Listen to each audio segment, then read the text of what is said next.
All right, I'm here with the world-renowned boxing promoter, Sampson. He's currently out in Las Vegas, but promotes all over the place and has been very successful. How's it going, Sampson? How you doing, sir? Very good, really good. Thank you for the opportunity. Oh, no, I thank you for stepping on my show and giving me a chance to interview you. I definitely wanted to connect with you because you're out here in Vegas. My radio show's in Vegas. So I thought it was only right we connect and, I do an interview with you. So I definitely want to thank you for that. And there's like a lot of topics that I want to cover. I don't want to take too much of your time, but I want to know how you started in boxing because you're from South America, Uruguay, and being out there in South America, like how did you get your start in boxing promoting? Well, in 1970s, I come from Uruguay to New York, and I come as a tourist person. I met my wife. That one day I can tell you the story because it's a beautiful story of love. Uh-huh. And now, after 46 years, I still in love with my wife. So I can tell you that is a true story. But we're talking about boxing. I want to talk about, the Right. story of my love. Yeah, yeah. Then I used to work in an electronic store, and I used to sell antiques Mm-hmm. in Fifth Avenue and 57th Street. Uh-huh. So I was across the street that today is the Trump Tower. So before he built the Trump Tower, uh, can you? Yeah, yeah, it went Uh, back on. You're good. yeah. Uh, Before he built the Trump Tower, I was there, and one of my clients, he was Jose Suleiman, the president of the WBC. Okay. He was my client, and Mauricio, he used to be about 8, 9 years old. He used to Mm. come, and I was playing with Mauricio Suleiman, the actual president of the WBC. WBC, right. And then after a few years, he told me, you know what, you in boxing, you be very good because you sell me everything, whatever you want to sell me, you sell me. So boxing is like this. You need to sell the room material that in this case is the fighters. Right. So I start to sell the gloves. Then I went to be a manager.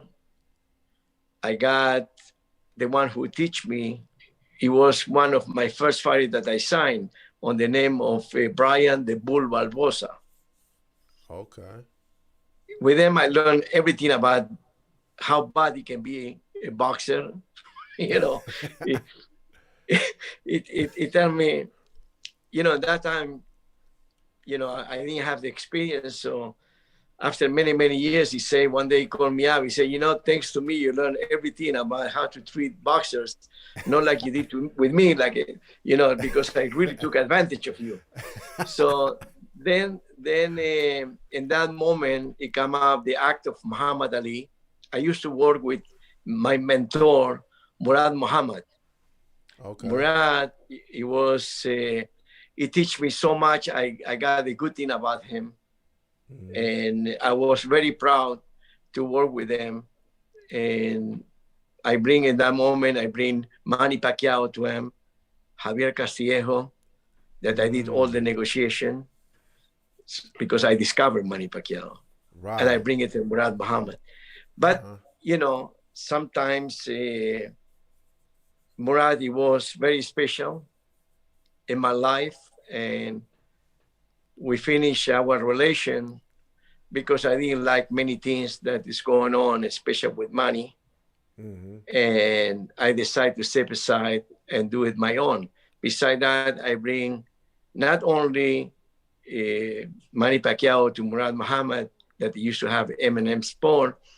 Uh, it was something very special because in Uruguay, in my country, Mm-hmm. uh, I I never saw a black person What? because the black person in Uruguay It's us, it's me. I say, why? Oh, It's no okay. discrimination. I still Yeah. have a friends that till today, I still Mhm. have the friends that I get in touch with them, and he's a black man. Now he's an old man. And so when I realize about the difference between white and black when I come to this country, in my country, there's Wow. absolutely no discrimination.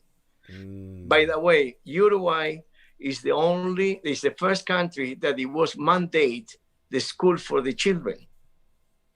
So even Wow. though we are a small country, we are something special worldwide.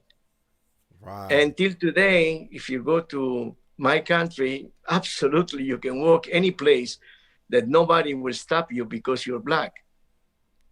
Or if Wow. you see with the, I mean, this is what I miss from my country.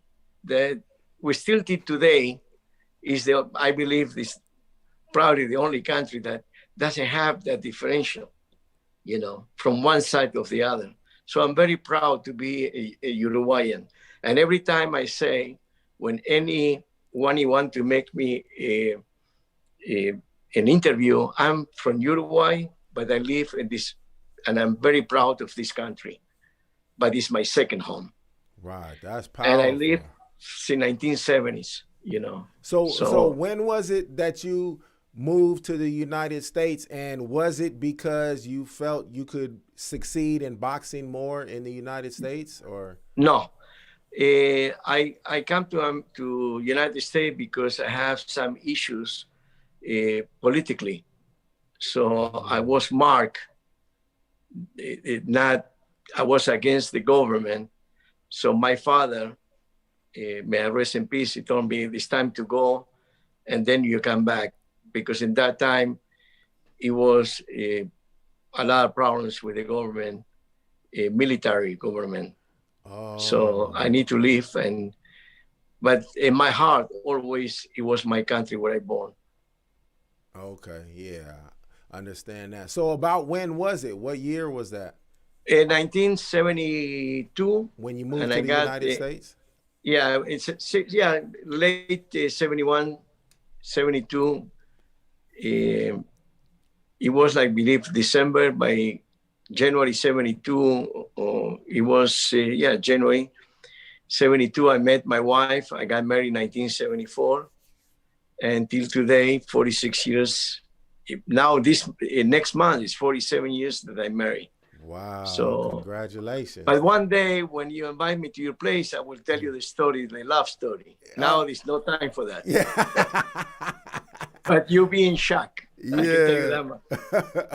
Okay, I want to touch on something you said, because I've heard this before, but I just don't know the story behind it. So I want to know how you discovered Manny Pacquiao. Like, where did you first see him? How'd you hear about him? And how did that come to place? But all start with one phone call from with one lawyer from San Francisco. Mm-hmm. So he called me up. He said that he have a Filipino that he be that he be a champion, that is very good, and his name is Manny Pacquiao. Mm-hmm. I say, I imagine that you went to Top Rank. He said, yes. And what he say, Baron, that is a small Filipino that have no interest. Wow. And I imagine you went to Dan King. At that time, Dan King, he was to be very strong. Mm-hmm. What happened with Dan King? He said, well, Dan King, he didn't put much interest. About Gusel, about, whatever it was in that time, in 2000, 2001. Nobody want Manny Pacquiao. So he said, but I want to send you, his name, by the way, is Sidney Hall, if probably will listen to this communication. So I say, okay, send me a video. In that time, it used to be the VHS video, remember? The Mm-hmm. tapes. Yeah, So VHS. I looked the tapes, and this guy fall out.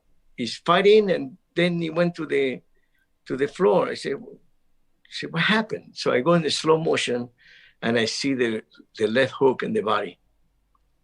I went and I spoke with my promoter that I used to work. with Murad Muhammad. I told him, listen, this guy, he must be sensational. Please, let's sign it. No one wanted, but you be the promoter. So I was in San Francisco at that time in a convention with the IBF, I believe it was. And I told him, you need to sign it immediately. Till today, I do have the original copy that designed Manny Pacquiao in the handwritings, because in that time it was not so many computers, and he did a contract right away, the lawyer, Sidney Hall, and Murad Muhammad. The first fight, it was in 2001, that I have it over here. It was July 30, when, it was June 23rd, when he won the fight between Oscar de la Hoya and Javier Castillejo. I make that fight for Murad. I went to Spain, and actually with Murad, I went all over the world. But, because he's Spanish and I'm Latino, so I went and I talked to his manager, and then I make a deal with Richard Schaefer in that time, because Golden Boy, it was not a company yet. So I went with Richard Schaefer, and we signed that fight on behalf of M&M Sport and Murad Muhammad. And with the agreement that it will be 8 rounds, Manny Pacquiao.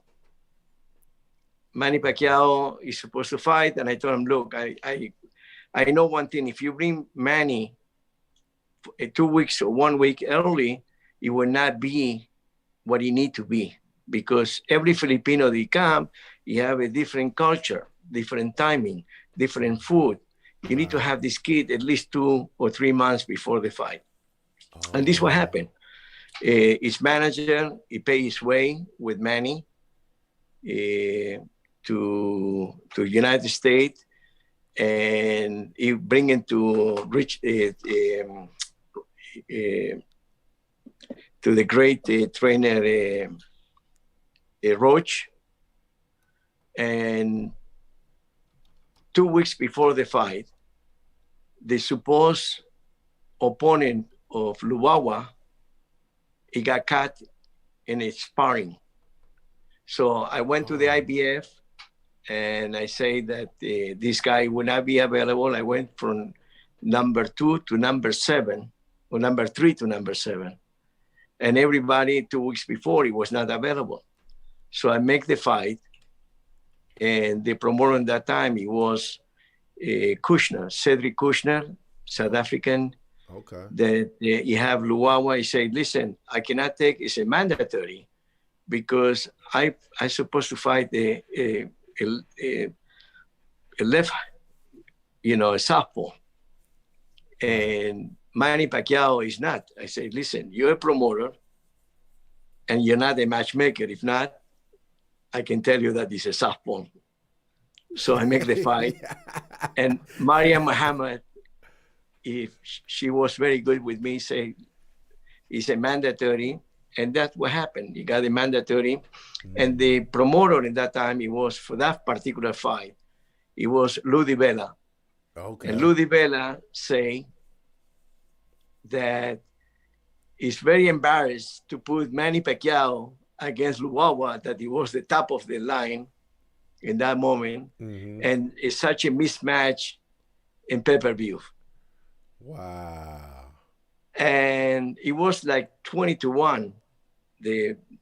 And I say that to Lou DiBella at that time, I said, listen, you're a great executive in HBO, doesn't mean you know matchmaking. Yeah. And I say, it will not last 6 rounds. Manny, it will beat him. And he beat the champion. And this is what happened. Wow. And I was with the Manny Pacquiao till he fought Barrera. And then I gave up. Oh, okay. Then I went in my own, and today I'm here. So that is the story of of Manny Pacquiao. By the way, Manny Pacquiao, that many people doesn't know that he's very afraid of needles. So every time, the first time in Vegas happened, he went to take blood and he fainted. What fight was that for? What fight was that for? Do you remember? No, with Luwawa, the first fight in America. In that fight. Oh, okay. Yeah, he fainted. And I told him, Murad, the guy is fainting in my hands. You know? He said, oh shit, we're losing the fight. Said, don't worry, Murad. He will win the fight. He's afraid of needles, you know. Yeah. So that is the story of Manny. Manny doesn't owe me nothing because I used to work for, very proud to use for Murad Muhammad. That included, I learned a lot about the Quran. Even though I'm a Jew, I read about the Quran, and I mean, it was an unbelievable years of my life to engage with all this. And I need to tell you the story about Murad. One day, we used to do fights in many, you know, like we used to have a Tuesday night fight in USBA, right? USA network. So one day he used to preach that I believe till today, he preached the Quran, Murad Muhammad. So one day by mistake, I walk in and it was like 20, 30 people, African-American. And I walk in and everybody look at me, what's going on with this white boy that he coming over in the middle of and he said, Murad, he said, this is our brother. And I was so proud of him when he said that. And he's a soldier, he's my soldier, and he's the number one soldier. And I want everybody to give him his respect. So each one of these African-American, he hugged me and he made me the welcome. That it was one of the biggest days of my life. I identified my culture, my country, and then many years after, I have a very good friend that he used to teach me a lot the Quran, and you know, I can say that Murad Muhammad, it was something very special in my life, and I'm so proud of him because he showed me the other side of the fence, put it that way. Okay, I can see that. Hey, in the chat, Tawan Butler from Las Vegas, he's a promoter with Right Hook Promotions. He said to tell you hi. He said you guys did a Chewy fight. You remember Chewy, right? That's correct. Yes. The Tropicana, you guys did a event together. You remember? Definitely. Oh, okay. It was actually Javier Fortuna fighting Rodriguez. Oh, okay. Yeah, okay. Yeah, he's in the chat. He's watching. He said, what's up? All right. What was the other thing I wanted to ask you out? So working with Pacquiao, do you think that like elevated you in boxing, like the success that Pacquiao had? Do you think that kind of paved the way, or you were already being very successful and that was just another, you know, successful fighter you had? No, I believe that I helped Pacquiao in his career, but in the same time, I used to be an employee in M&M Sport. But I gained the respect of the people that I know that have an eye of a good boxer, that I know when he can be successful, he can be a champion. And I demonstrate that exactly with the same case with Sergio Maravilla Martinez. That, by the way, Top Rank, he didn't like it because he fought the elimination bout against Saul Roman. And I said, I used to be a matchmaker. I told him, Bob, you give us the opportunity, so I want to give you to sign the contract with Sergio Martinez. He said, no, I'm not interested in another Argentinian. you bring nothing to the table. So he made a mistake several times, included with David Benavidez, that he had the shot to sign Benny Benavidez before me. He had the brother, the older brother, Jose Benavidez Jr. So he had a shot to sign David Benavidez, but he didn't see what I saw. And what did you see in David? A great champion, and I promised to him that he would be the youngest champion in the world in 168 pounders, and I complied with that. And he was a champion in age 20. And by the way, he's in the Gainer book, you know. Oh, in the Guinness Book of World Records? Wow, I That's didn't correct. know that. So David Benavidez, he's 23-0 right now. He has 20 knockouts, and he's only 23 years old, fighting at super middle. So what's the landscape like? Who do you want him to fight next? Well, he made a couple of mistakes, Benavidez. He paid a very high price. What was the mistake? Well, once he had an issue because even he said that the money that he make, he didn't have instructions. So he got involved with he make a big mistake with drugs and he stopped it. And then he got a situation with Bob Arum and Top Rank, that he was the second one. Actually, having 3 mistakes, and the last one he didn't make the weight. What was the one with Top Rank? I don't remember that. Top Rank, well, it was a legal situation that he signed.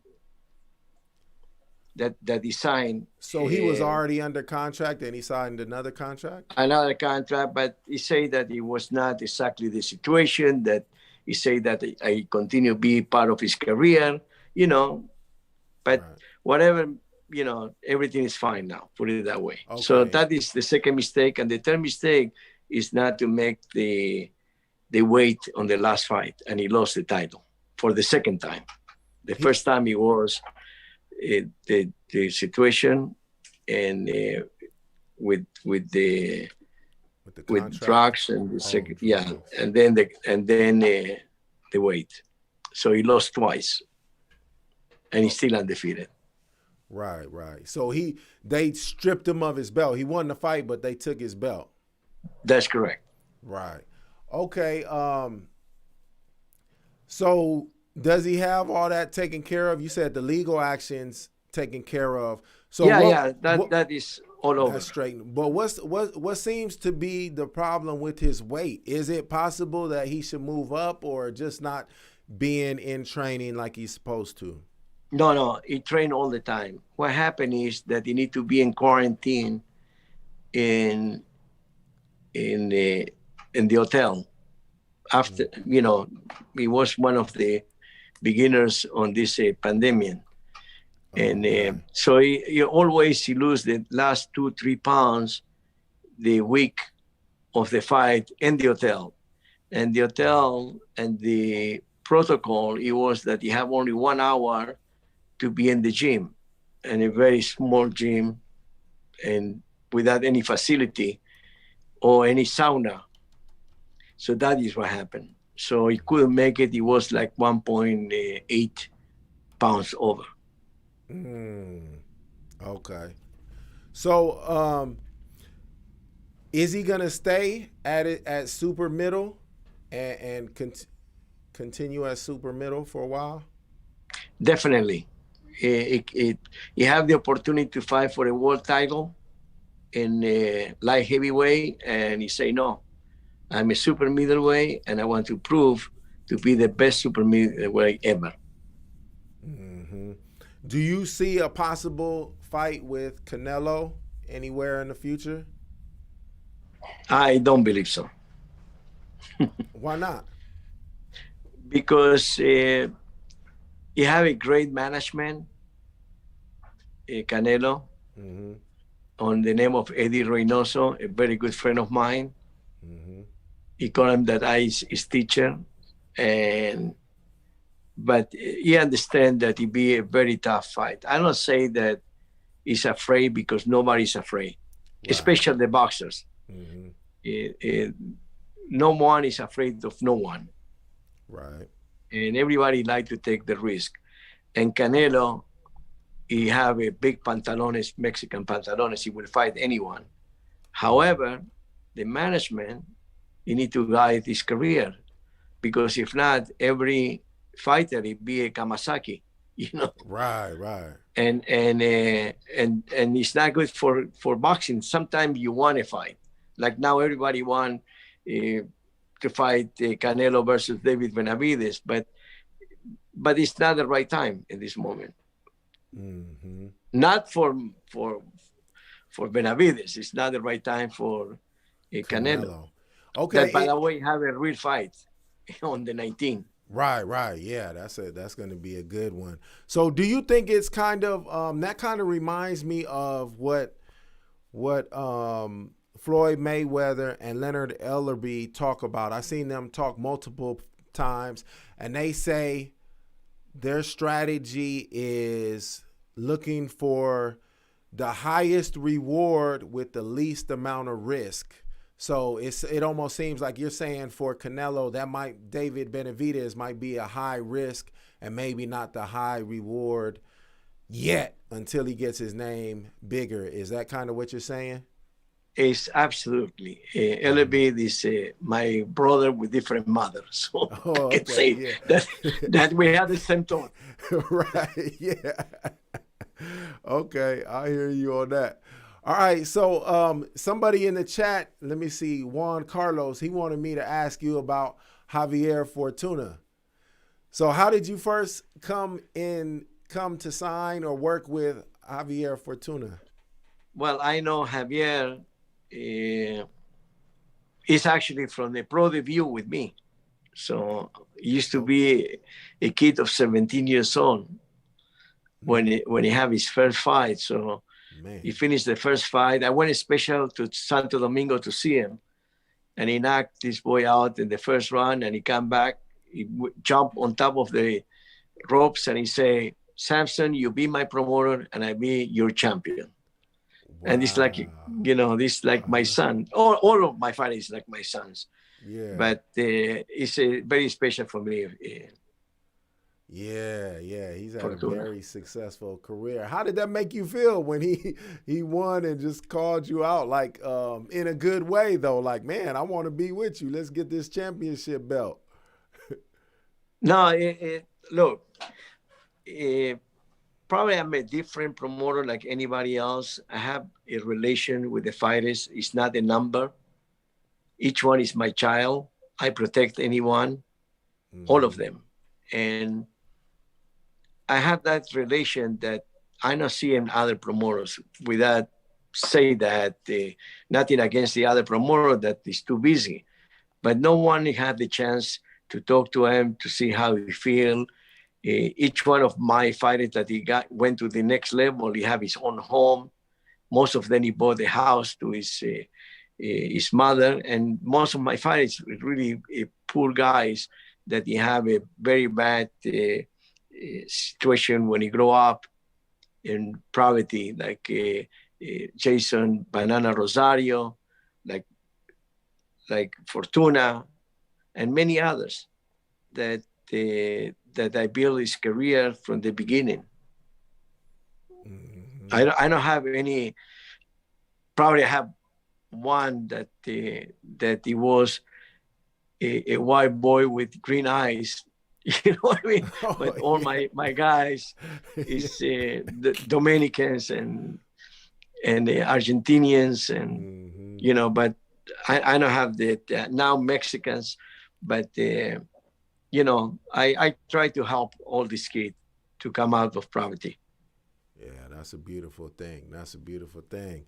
All right, I want to ask you about Sebastian Fundora. Man, because I didn't see when he was on the Wilder card, right? Or on the Fury card? Yeah. So I didn't see him on that. So this was my first time seeing him. I haven't seen him prior to this. And I seen him on what card was he just on? Was it the Crawford or the Tyson? Or no. He fought the last one. It was Spencer against Garcia. Right. Spence versus Garcia. And so he is 6'6", a super welterweight. He's 16-0 with 11 KOs, 22 years old. Tell me about this kid. When did you first start working with Fundora? The father, Freddy Fundora, said that all his he have another son that he was a fighter. He was 10-0, 11-0 at that time, and he had Fundora that he was 4-0.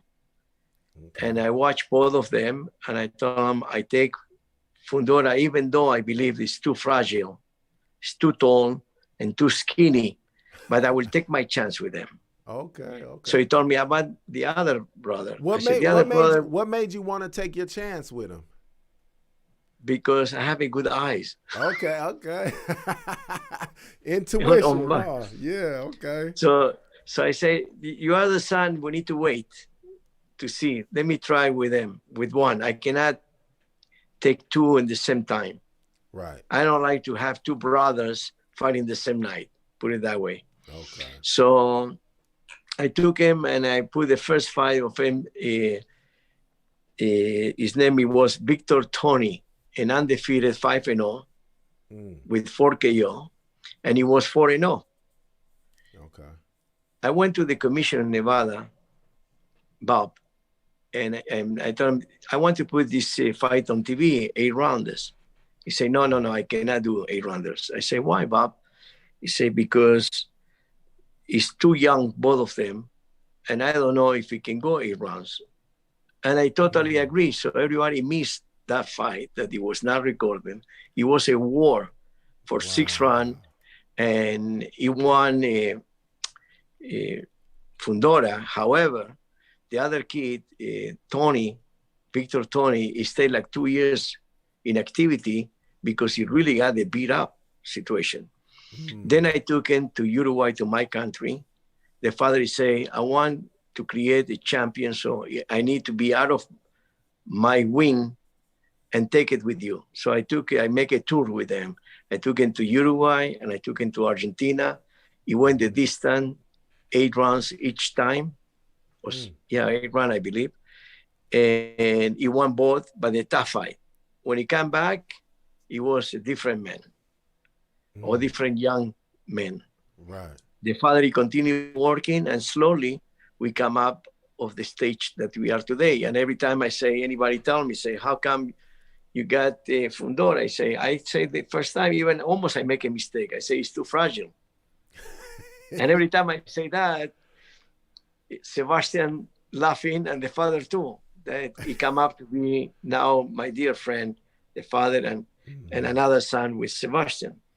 The father is Cuban and the mother is Mexican. So he had the blood of Mexico. Right. Because father, anybody can be. Mother is only one. Right, yeah. That's who you learn the most from. That's correct. So I guarantee you this is Mexican. Blood is Mexican. Who's tall in his family since he's 6'6"? Is it the dad or the mom? No, it's the taller one. The other, the 168 pounders, that is the brother, that he retired, by the way. Oh, okay.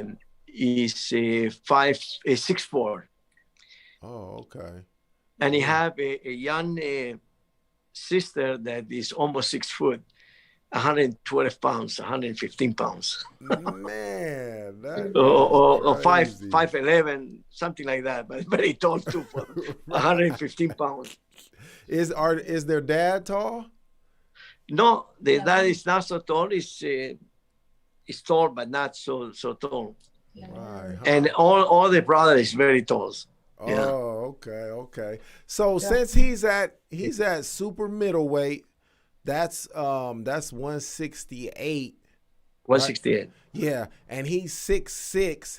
Is it a challenge for him to make weight, or is he just a thin person, just regular? He is walking normally 160. What? Yeah, doesn't go over 160.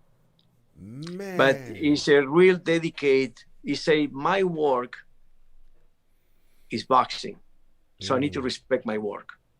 And another thing, you know that all the fighters, he say that, can I have a ticket? You know, the whole time. Now he say, can I have a ticket? So everybody asked him. So in the first fight, when he fought, I told him, do you need any tickets for your mother, for your brothers or whatever, you know, in Vegas? He say, I come, he was only 5-0.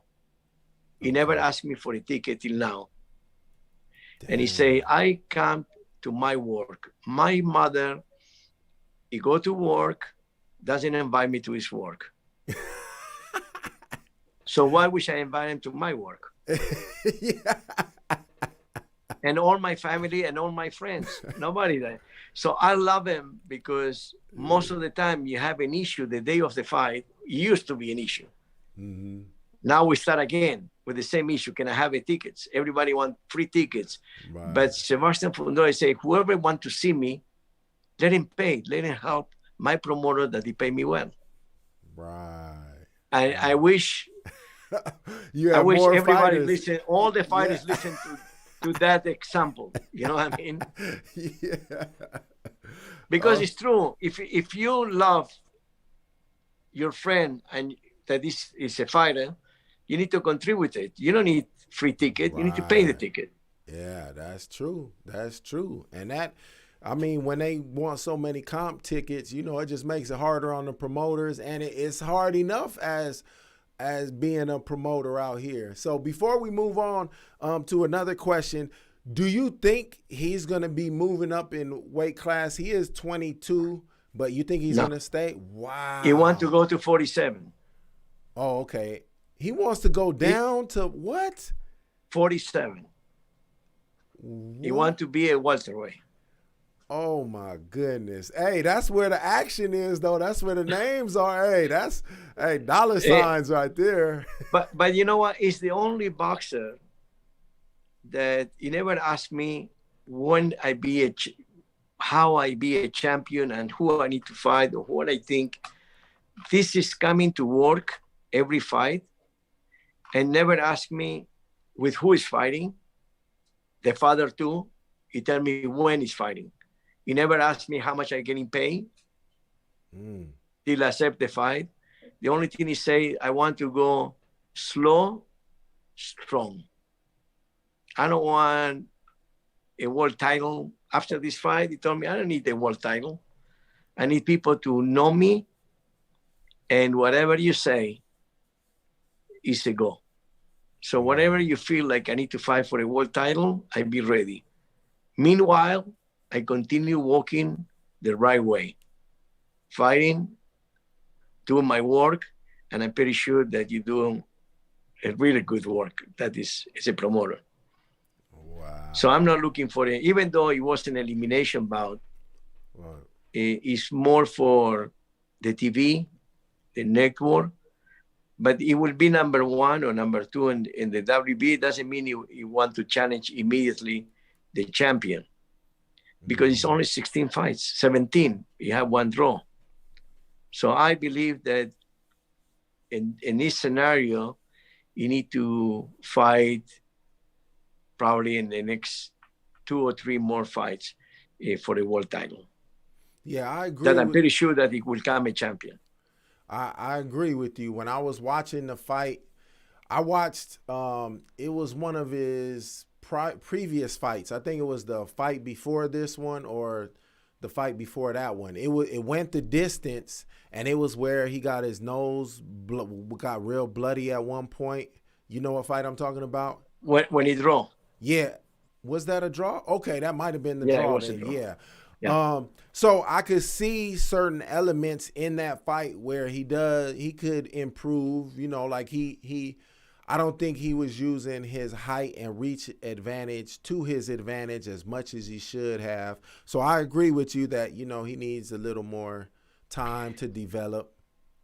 After that fight, it was a bliss for him and scary because he can go either way when it's a draw. Right. So that fight, he making the man that is today. because he really changed a lot and he grew a lot. And he have a beautiful trainer of Freddy Fundora that he really put the hard work on him, regardless who is fighting. So from that day, from that draw, that it was scary for him, he doesn't want to lose again or draw again, put it that way. Right. Yeah. It's almost like he got the benefit, because they say you learn more from a loss, and in a draw, it's almost like you kind of get the benefits of a loss without losing, because it just put that fear in your heart. Like, man, I'm on the edge of losing, so I got to improve. So yeah, that's correct. Mm-hmm. All right. So we were talking about, when we were talking about him, we were talking about fighters giving away tickets and everything.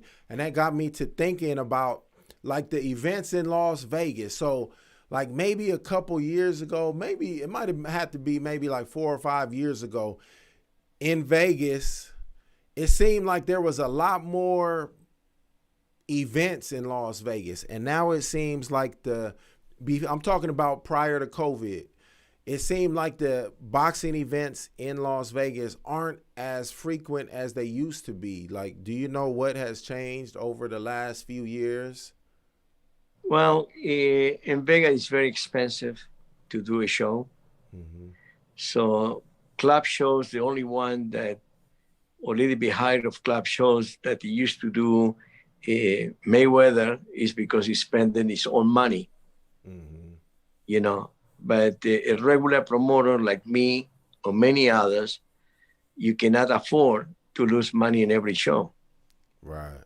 That is the reason that you're getting too expensive. Not only the hotels, the accommodations, the flights, the commissioner, you know, it's very hard to make a show in Vegas. Where does the price come from? Because they got the flights in the other states. Is it the commission that charges a lot, or what's the difference? It's the whole package, I would say. The whole package, not only the commissioner, but the whole package is much higher that you do it in California, or including New York, New Jersey.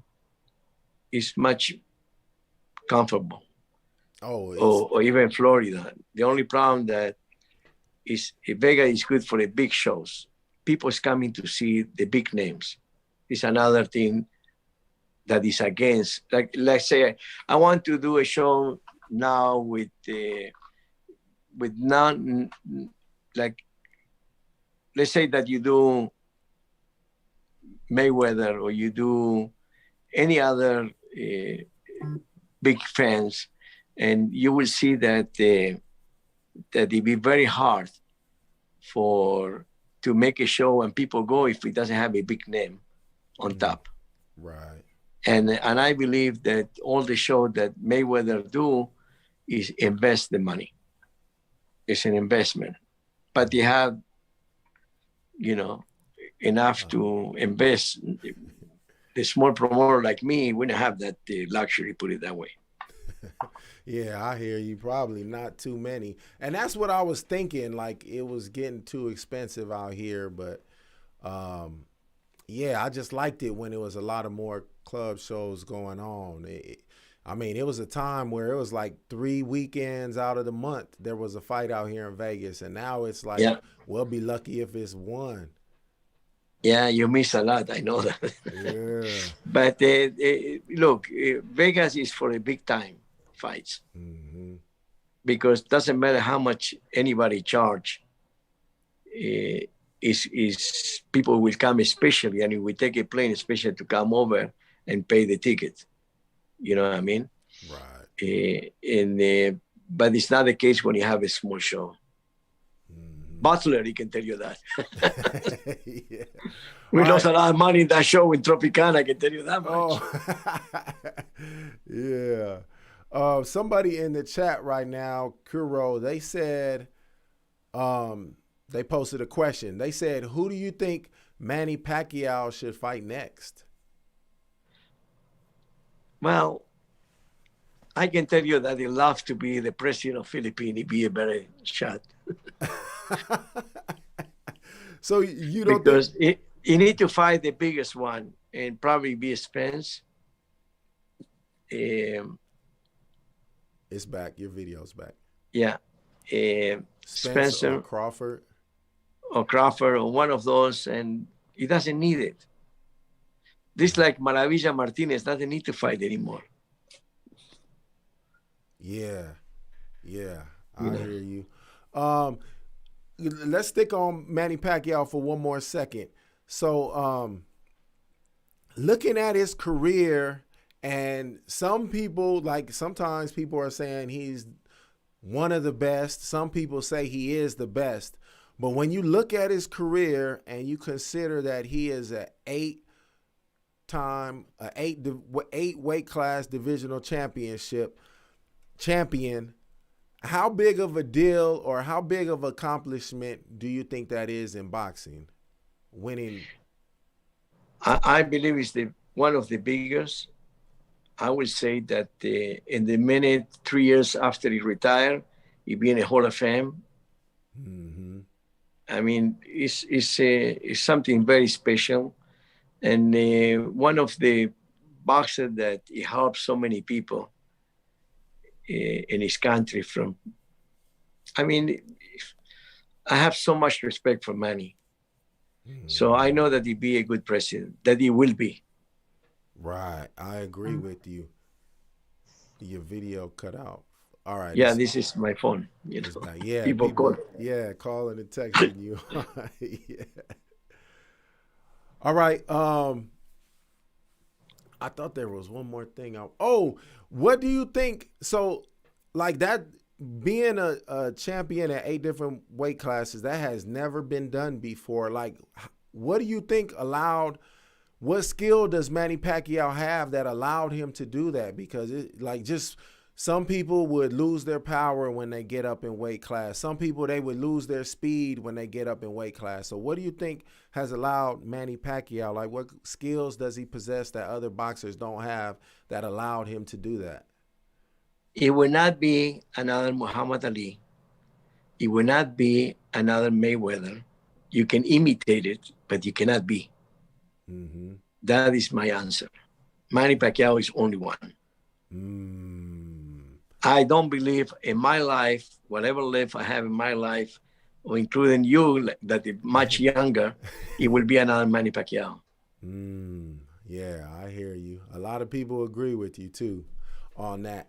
All right, we already asked you this before we got on the call, but I gotta put this out there. What do you think of the Mayweather versus Logan Paul fight? I don't want to miss completely different sport. Mm-hmm. So I will pass in that question.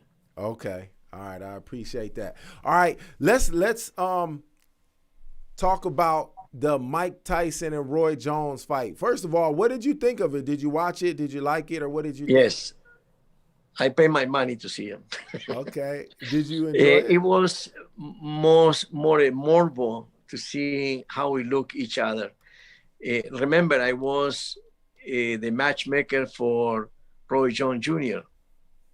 When he was with Murad Muhammad. So he's my dear friend. He called me a professor. And I went to Puerto Rico with him. I went to many places when he was a champion. So I was surprised that it was such a good, to me, it was a fight because it tried to hurt each other. It was not a demonstration. Right. But it was special. I will not see him again, put it that way. I mean, I like it with my friend, everything, but it's not for a rematch. Right. Yeah, I agree on that. What do you think about, since you're a boxing promoter, the fact that fight, the Mike Tyson and Roy Jones fight, sold 1.2 million pay-per-views, and it was the biggest grossing pay-per-view event of the year. Like, what does that tell you as a promoter? That I don't know boxing. Because I mean, it's unbelievable. It was sold to over 100 countries. He make a real score. They promote that this promoter that it was not the boxing promoters, I believe, but it was an unbelievable. And I give him credit. But you see, when you do it, I don't believe it be again that number, because it was the curiosity and the people who knows. He knows Roy Jones, he knows Mike Tyson, but doesn't know about boxing. That people was the one that he purchased the tickets. He purchased the pay-per-view. You know what I mean? That is the reason that is the other side of the fence, that it was really green, full of flowers. That is the answer why it was 1.5. I believe in this moment, if you put Canelo, will not sell that kind of money, of kind of buying, or anyone in boxing, it cannot. Yeah, I agree with you that it was the rarity of it. You know, it wasn't common. Correct. Like nobody had, like there's young people that never seen Tyson fight. Like when, you know what I'm saying? And there's young people that haven't seen Roy Jones. So I guess it was, hitting on a lot of people's curiosity. But I believe that 1 million plus, it was people that he never saw. This is my grandchildren calling. Oh my God! You will not stop. Yeah.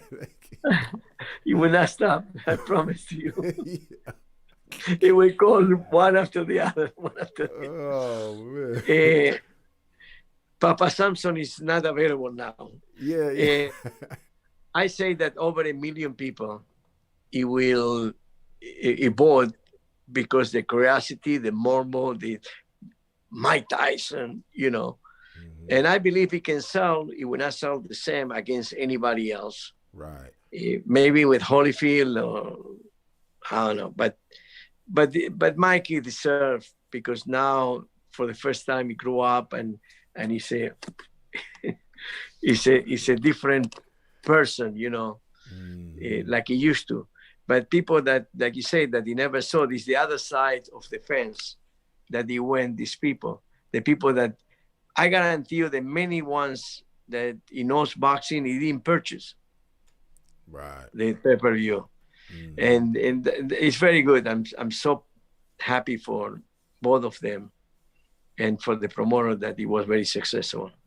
Yeah, I like the fact that they were able to make a big payday after their boxing career, because it's like athletes don't get to work as long as a mailman or a teacher. Those people could work in their 60s and 70s sometimes. And for an athlete, a boxer, they're, a lot of times they got to hang it up by the time they're like 35, 40. So the fact that they were able to make that amount of money at like 50 or whatever age they are, I kind of appreciate that. I like them making money.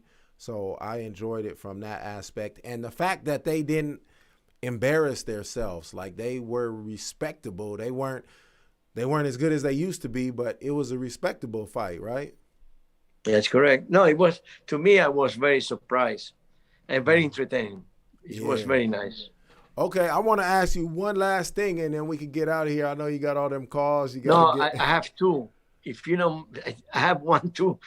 But anyway, okay. You see if you match what I want to hear. Oh, okay. I want to talk about the Spence and Danny Garcia fight real quick and the outcome, because where do you think Danny Garcia should go right now? Because he lost to Errol Spence, he lost to Keith Thurman, he lost to Sean Porter, which are all elite welterweights.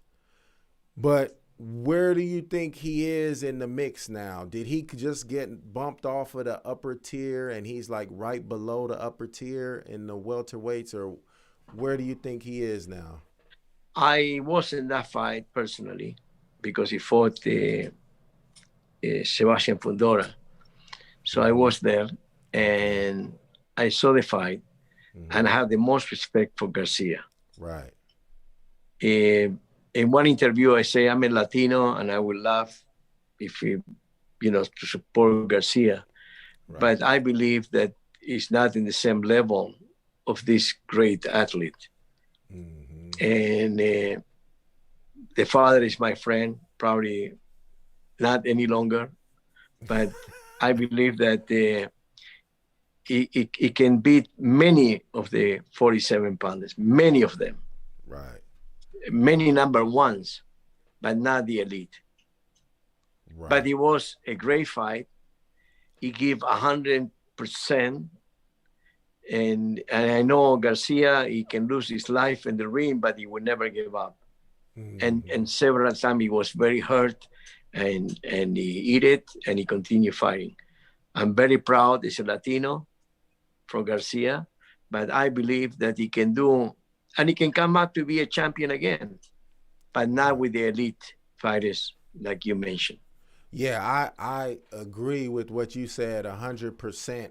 And I'm a Danny Garcia fan. Like, don't even, it's no mistake there. I'm definitely a fan of his. But to be honest, I was a little disappointed because I felt he had to change something to really, really compete, because it was a competitive fight, but it wasn't really like, I didn't think Errol Spence was ever in a threat of losing that fight. It seemed like he was always in control. For me, I felt that Danny Garcia had to change something, do something maybe that he's never done before, add something to his boxing skill to try to compete and make it a very competitive fight and put himself in a position to win. And I don't think he did anything different that would have put him in a chance to win in that fight. What do you think about that? You're 100%. I need to agree with you 100%. And I strongly believe that he's the best welterweight in this moment. And many people say Crawford is better than him. I have a doubt. And I have a doubt that that fight will ever happen. Okay, why do because you? It's two different PBC and ESPN. Top rank. It will never happen, that fight. Do you? I don't think, in this condition, put it that way. Right. But I believe Crawford's contract ends in 2 years. And so I think he's going to sign with PBC because that's where all the money fights are going to be. And do you think it possibly could happen then? In 2 years, it can age. It will never be like it's today. Either one. Yeah, I agree. If we have many battles to happen, many fights, and it can diminish the qualification that is today. Right. It's very sad sometimes. I believe that I work with PBC, but in the same time, I do business with Golden Boy. I do business. I'm a freelance with Top Rank many times with Eddie Hearn. If he was one of my fighters, probably I can work it out. But my fighter doesn't have yet, any one of my fighters in this moment, the luxury that they have,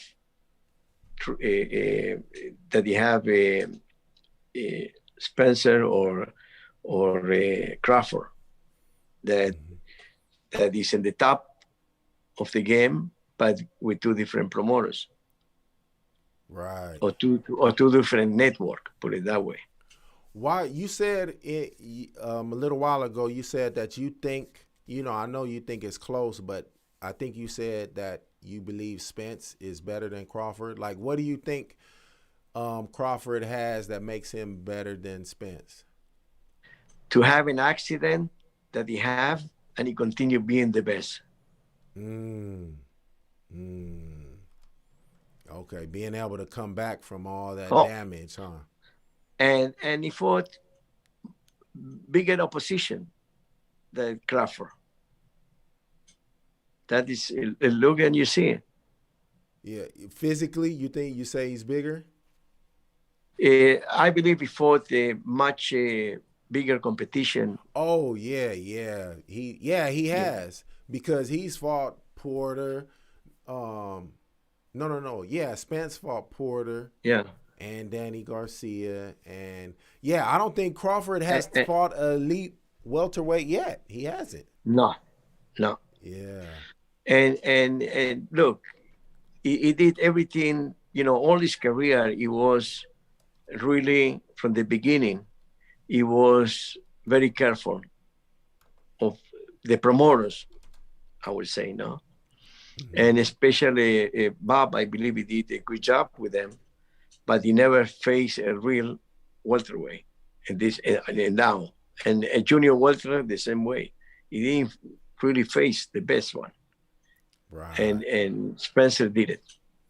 And he, to me, I think he's being unfairly positioned at the top of the pound for pound list, because I actually would put Canelo at the top of that list or Triple G, because they faced stiffer competition and have won. Even though I think Canelo should have lost the first fight to Triple G. I thought Triple G won that fight. What do you think about that first Canelo Triple G fight? It can go either way. Okay. It can go either way. But to me, this Canelo definitely, to me, is the number one in this moment. Mm-hmm. You know what I mean? Mm-hmm. And the number two doesn't make no difference who will be. Normally, it's only one champion, Yeah. And to me, Canelo, because many Mexican doesn't give him the credit, many people in the world doesn't give him the credit, but he fought everyone. Yeah. He went from 54 to 75, and he beat every one of those. But again, I believe that it'd be very hard to see another Mayweather, put it that way. Yeah, I agree. And Mayweather beat him easy, no issues. Yeah. So if Mayweather he continue fighting, it's a boxer, he'd be the number one, with no doubt. Yeah, that's true. In the chat, I want to give a shout out to Ephraim Vaughn real quick. Yeah, that's interesting about Spence and Crawford, because I actually think Spence is better than Crawford too, or at least he showed us more. I would put him above Crawford in the pound for pound too. I think Crawford would, if I did a pound for pound list, he would probably be like 5 or something like that, because people have faced stiffer competition. Even though I could see the potential in Crawford to eventually be the number one pound for pound, but until he fights the elite fighters, I wouldn't give him credit for that yet. Yeah, I totally agree. We are on the same page. Okay. All right, one last fighter I want to talk to you about is Sergio Martinez. Is he still your fighter? No. No, okay. Well, go ahead. When he tried to come back, he's not a needy person. Okay. He's a very wealthy.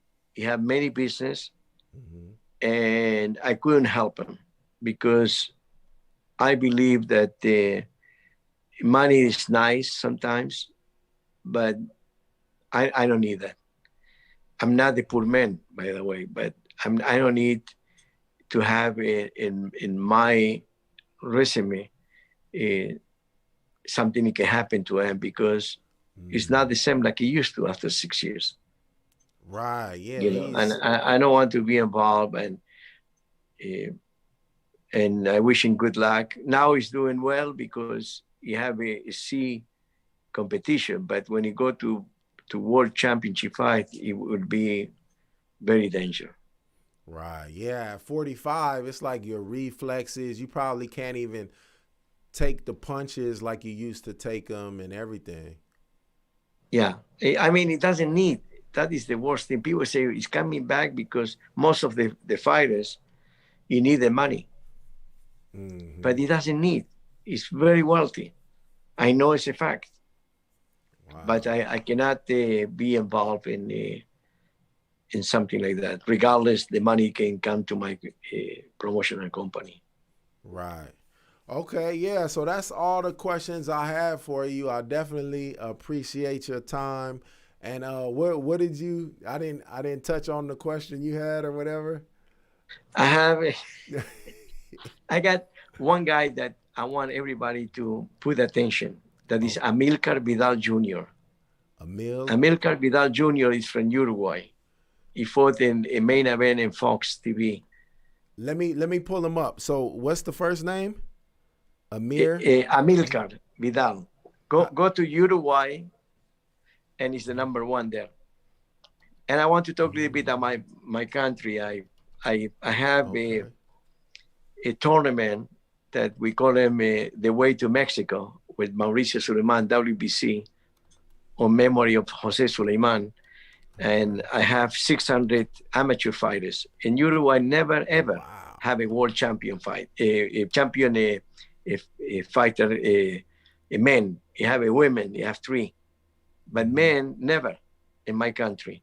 So now I have 600 fighters. I have about 58 gym associated with me, and from that seat is coming the seat of my tournaments. It come Amilcar Vidal Jr.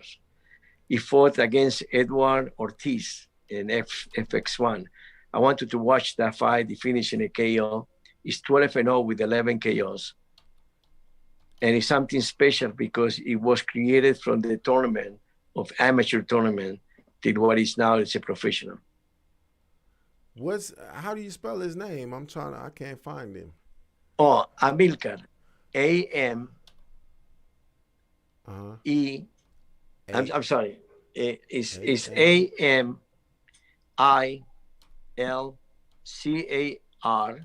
Vidal. V like Victory. I-D-A-L. Oh, Amilcar. Okay. That's correct. There we go. Okay, I got him. Thank you. All right, let me pull up his boxing record right now. Okay, so he's 12-0 with 11 knockouts. He's 24 years old, and he's from your country, Uruguay. He's a middleweight, so that's 160. And he have in this record 4 undefeated fighters already. Wow, and 3 of them were his last 3 fights. That's correct. Wow. So what are your predictions with him? What's he looking like? Watch him. And he's training with Fundora too. Oh, what? And yeah, I built a home in the backyard of Fundora. So we have a small casita. Okay. That is a training camp and a bubble, completely bubble for the protocol that I bring my fighters to be trained, sometimes with his own trainer. Like now, in that place is Juan Montiel that he will fight in December 26th. Okay. Against James Kicklin. Okay. So he's there training, and Freddy Fundora help him, and definitely Sebastian help him. So this, I believe that he will be my first champion for my country. Wow, that would be monumental for you, right? This is be the cherry in the cake. I'm telling you, I'm so proud of this kid, and it's another Fundora. Trust me. You need to follow up this guy. Yeah, I'm gonna look up his fights and see. Are some of them on YouTube? Oh yes, okay. Many of those. Yeah. I'm definitely gonna look them up, and check them out. So, what do you think your biggest accomplishment has been in boxing so far? To be humble. And never look down. Always I look straight in the face, in the eyes of the others. And I believe that I gained my respect for that. Because when I have a Sergio Martinez, everybody was surprised that the press and everybody, he have his time to talk to him. Always I answer the phone or return phone calls. Right. So I believe that is my accomplishment, that it was very hard to do it and try to contact any other promoter. Always is very hard. With me, I'm open for everyone. That is my accomplishment in boxing. And I believe that I reached a very high success in this sport. Oh yeah, I definitely agree with you, and you know I could attest that everything you said is true. You know, you did answer the call when I called, or you got back to me, and you've always been nice. Like I don't know if you remember, but we've talked before. You know, like years ago, and yeah, you always been very like easy going, like people could talk to you, not like just brushing people off or whatever. You talk to the media and everything, and we definitely appreciate promoters like yourself. So out of your fighters, like who do we need to keep an eye out for? Definitely Amilcar Vidal. I'm gonna watch him. You got Benavidez, you got Fundora, and Michelle Rivera. Okay, Rivera. Mm-hmm. Michelle Rivera is one of the greatest too. Javier Fortuna. Oh, definitely, yeah. Mm-hmm. That we see if it happened with Henny. If not, it will be with the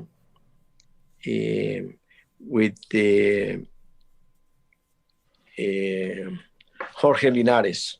That fight did never happen. So I try to make either one of these fights, it will happen by March. Let's talk about that real quick. So Haney is the WBC champ, right?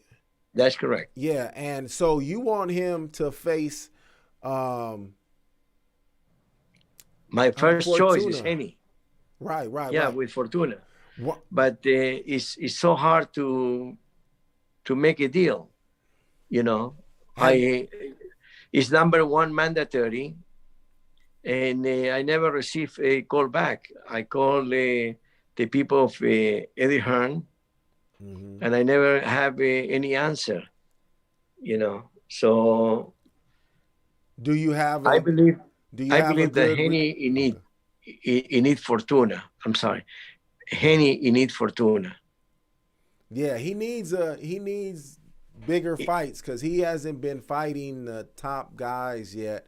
And that's the take on him and Garcia, Ryan Garcia, and even Tank Davis, that they haven't fought the top of their weight class yet. They're taking these other fights. So I agree with you from that aspect. Do you have a good relationship with his promoters that you talked before? And you know, you can have a good relationship with. I do have a good relationship with everyone. I don't believe that any promoter will say, I don't want to talk to Sampson for whatever reason. Right. But, you know, sometimes, like Eddie Hearn, an example, he will call you only when he needs you. That is a fact, and it's public, you know. So we'll see if he needs me very soon with Henny. So I'm waiting for him, you know. Yeah, you cannot force anybody to. And I don't say that Henny doesn't want to fight Fortuna, because I say I have the most respect for everyone that he put his life in the line in a ring. So no one of those guys is afraid of anybody, and I have the most respect for each one of them. So I say the promoter, the management, the fathers, you know. Right. Yeah, that's a lot of people in the way sometimes. If it was just the boxers, they'd get it on. You already know. Yeah, all Kamasakis, I say. Yeah. All right, I appreciate you, and I thank you for your time. Is there anything you want to tell anybody, like where they could contact you if they need to get in contact with you? Well, I do have my Twitter that I use more. Is Sampson Boxing, you know, at Sampson Boxing. And I have my Facebook, you know. And if you go to SamsonBoxing.com, you have my bio that you're supposed to read. It's in Spanish and English. Yeah. And then you maybe you appreciate me more. Yeah. But you need to read my bio. I don't want, I mean, I can stay with you an hour, but I don't know if you have the time. But if you read my bio, how I start in United States and my accomplish and the way I was all the time, and I'm so proud of what I did. So with that in mind, whoever wants to read my bio, you will understand why I'm humble. And only a tip. my first work in United States of America, and that I'm so proud. It was in the IBM. Do you remember the IBM? IBM, yeah, the business, the computers. The computers. Mm-hmm. I was cleaning the floor. What? And that is the work that I love so much, because I start cleaning floor, and whoever clean floors and whoever working in a dishwasher or whatever it may be, always a hope. Mm-hmm. And the only thing you need to put your mind and your heart to succeed in life. And I'm so proud to start in that work, because I start from, you know, the minimum wage in that time. It was, I believe, $2.50 an hour. Man. So I'm so proud of that, and that you can read many things in my bio that I disclose.